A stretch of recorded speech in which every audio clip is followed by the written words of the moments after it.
Fulfilled and blessed si mga batang relay star Antonio Vinson sa celebration ng kanyang birthday. Ano naman kaya ang kanyang wish na related sa amang si Kapuso action star Roy Vinson? Alamin yan sa aking chika.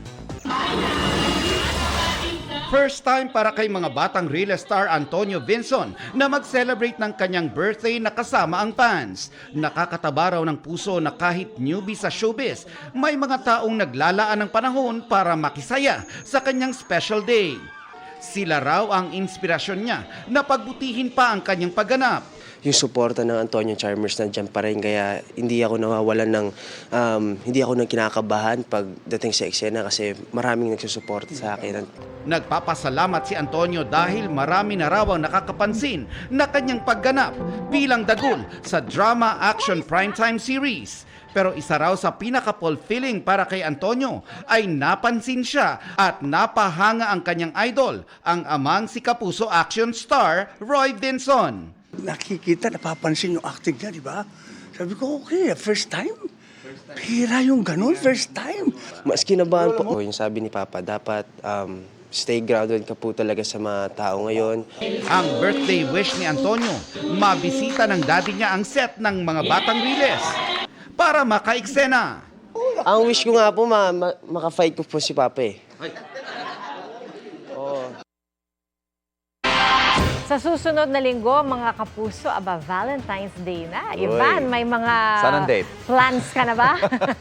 Wala. Oo nga, no? Hindi ko na malayan. Next week na pala yun. May isang linggo ka pa para maghanda. Magplano. Ito, mga otoridad naman, sila po nagbabala sa publiko po ngayong Love Month na iwasang mahulog ang loob sa maling tao dahil baka love scammer pala yan. Nako naman, gaya na iniimbestigahang kaso ng babaeng Pranses na nawalan po ng milyong-milyong piso dahil na-fall kay Brad Pitt.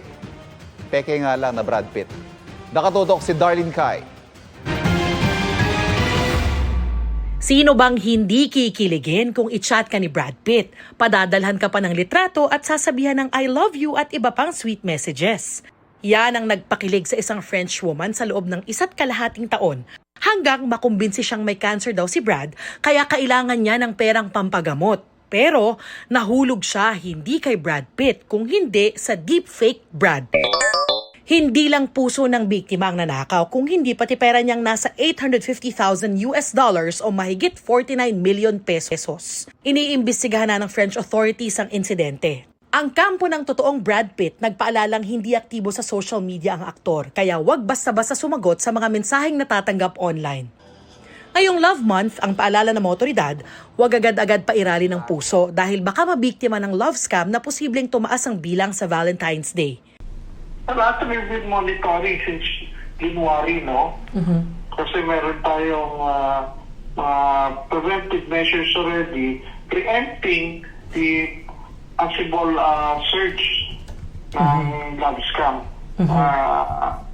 For some reason kasi, tuwing nag-increase ito, no? Balik.